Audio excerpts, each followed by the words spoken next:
कहानी की शुरुआत कुछ इस प्रकार से होती है कि हमें सबसे पहले कहानी के मेन लीड जमाल वॉकर को दिखाया जाता है, जो कि मिनी वर्ल्ड नाम के एक थीम पार्क में काम करता है। इस पार्क में काम करने वाले लोगों की नौकरी खतरे में होती है, क्योंकि कुछ समय से इनका पार्क अच्छे से नहीं चल रहा और साथ ही इनके बगल में एक नया पार्क खुलने वाला है जिसका नाम है कासल वर्ल्ड। अगर कासल वर्ल्ड खुल गया तो इनका काम पूरी तरह से बंद हो जाएगा। थीम पार्क की ओनर इनसे पार्क को रीडिजाइन करने के लिए नए आइडियाज पर काम करने के लिए कहती है, लेकिन फिलहाल इनके पास कोई भी आइडिया नहीं है। अब जमाल यहाँ पर साफ सफाई कर रहा होता है और इसी दौरान वो पानी में एक चमकदार लॉकेट को देखता है और जब वो उसे उठाने की कोशिश करता है तो पानी में गिर जाता है।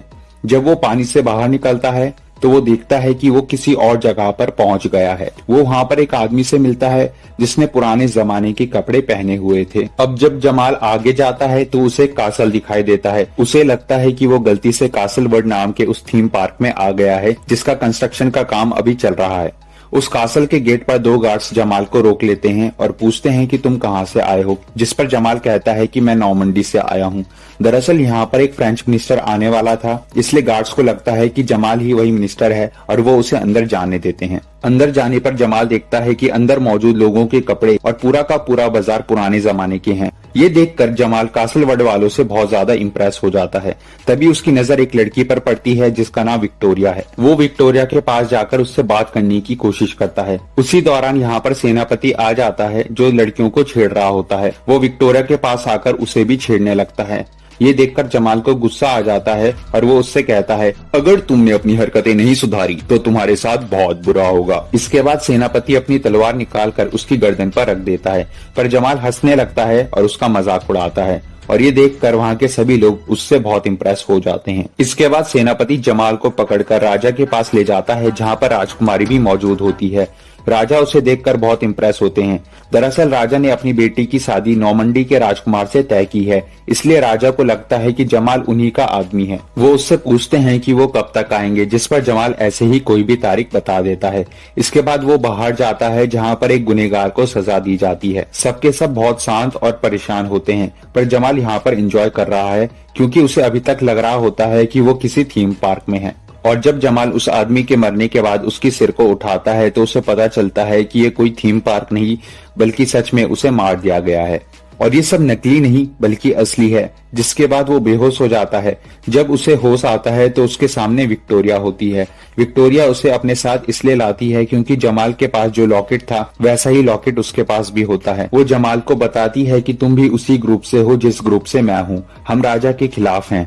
हम उसे उसकी गद्दी से हटाना चाहते हैं क्योंकि वो एक भ्रष्ट राजा है और उसने हमारी रानी को धोखा दिया और उसकी गद्दी पर बैठ गया। हम एक बार फिर से अपनी रानी को राजगद्दी पर बिठाना चाहते हैं। जमाल को कुछ भी समझ नहीं आ रहा होता। वो विक्टोरिया से साल और जगह पूछता है। विक्टोरिया कहती है इंग्लैंड सन 1328 और ये सुनते ही जमाल पूरी तरह से हैरान हो जाता है। वो समझ जाता है कि वो टाइम ट्रैवल करके 14th सेंचुरी में पहुंच गया है। वो एक बार फिर से उस लॉकेट की मदद से टाइम ट्रैवल करने की कोशिश करता है, लेकिन वैसा दोबारा से नहीं होता। इसके बाद राजा उसे एक पार्टी में इनवाइट करते हैं जहां वो आज के जमाने का डांस करने लगता है। ये देखकर सब उससे इम्प्रेस हो जाते हैं और उसी की तरह डांस करने लगते हैं। राजकुमारी भी जमाल से बहुत इम्प्रेस हो जाती है। वो उसे कोने में ले जाकर किस करने लगती है, पर तभी वहाँ पर सेनापति आ जाता है।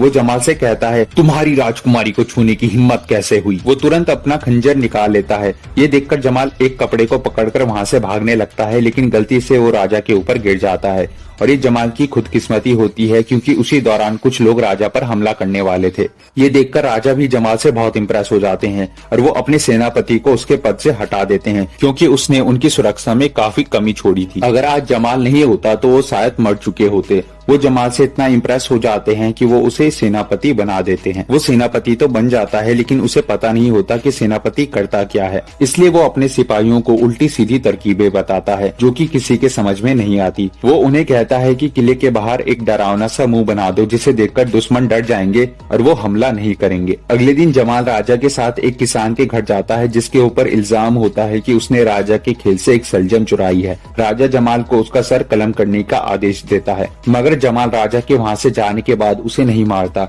वो उसे छोड़ देता है और वहाँ से भाग जाने के लिए कहता है। अब रात को वो विक्टोरिया से मिलता है। विक्टोरिया को लगता है कि वो उन्हीं के साथ है, इसलिए वो कहती है कि हमें राजा को उसके तख्त से हटाने के लिए प्लानिंग करनी होगी, लेकिन जमाल डरकर मना कर देता है। विक्टोरिया उसके बाद गुस्से में वहाँ से चली जाती है, पर कुछ ही देर बाद जब उसके कमरे में अंधेरा होता है तो वो वापस आ जाती है।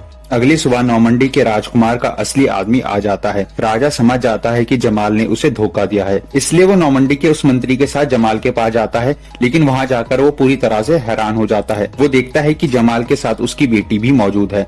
दरअसल पिछली रात को जमाल को लगता है कि विक्टोरिया उसके पास आई है, लेकिन असल में वो राजकुमारी होती है। नॉर्मंडी से आया हुआ वो आदमी जब ये सब देखता है तो वो कहता है कि हम राजकुमारी का राजकुमार से रिश्ता तोड़ते हैं। इसके बाद राजा जमाल को उन्हीं 2 कैदियों के साथ बंद कर देता है जो राजा को मारना चाहते थे। अगली सुबह इन सबको सजाए मौत देने के लिए लाया जाता है, लेकिन जमाल कहता है कि मैं भविष्य से आया हूँ, अगर मुझे किसी ने कुछ किया तो मैं यहाँ पर तबाही मचा दूंगा। अब क्योंकि उस टाइम पर लाइटर नहीं हुआ करता था, इसलिए वो अपनी जेब से लाइटर निकालकर जलाना शुरू करता है, मगर उसका लाइटर जलता ही नहीं। और अब जब जमाल का सर कलम होने वाला होता है तभी सर कलम करने वाले आदमी के गले में सेब अटक जाता है और सबको ऐसा लगता है कि जमाल ने अपने जादू से ऐसा किया है।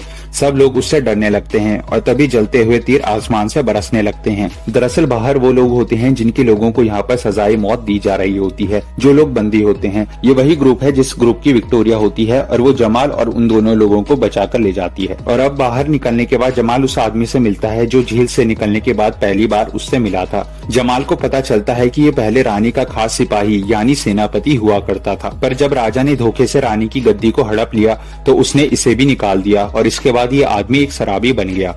अगले दिन जमाल देखता है कि सेनापति को 3 लोग परेशान कर रहे हैं।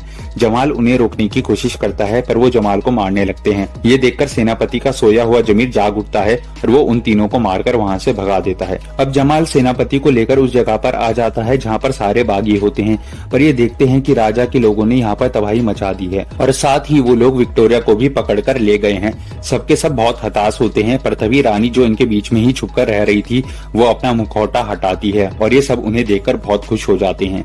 रानी कहती है कि हमें राजा के अत्याचार को खत्म करना होगा, हम सबको मिलकर लड़ना होगा और ये सबके सब किले के ऊपर हमला करने की तैयारी करना शुरू कर देते हैं। और जल्द ही वो दिन आ जाता है जब ये किले के ऊपर हमला कर देते हैं, मगर राजा के सिपाहियों से जीतना इतना आसान नहीं होता। रानी की सेना हार रही होती है कि तभी एक घोड़े पर ब्लैक नाइट आता है।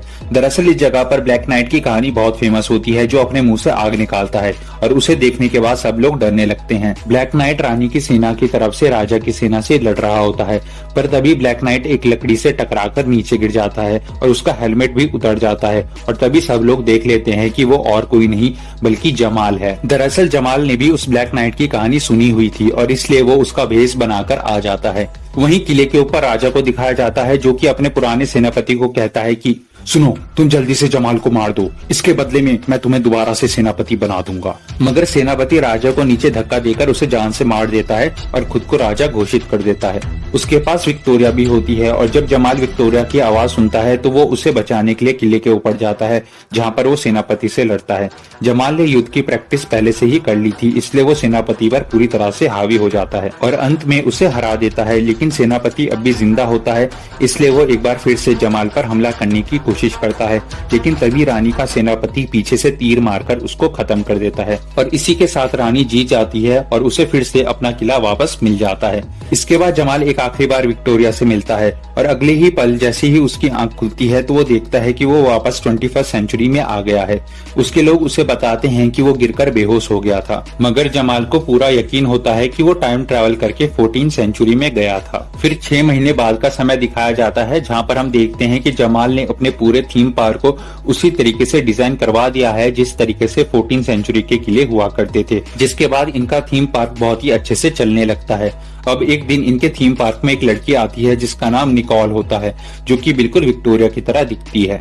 जमाल और उसकी गहरी दोस्ती हो जाती है, जिसके साथ ये कहानी भी यहीं पर खत्म हो जाती है।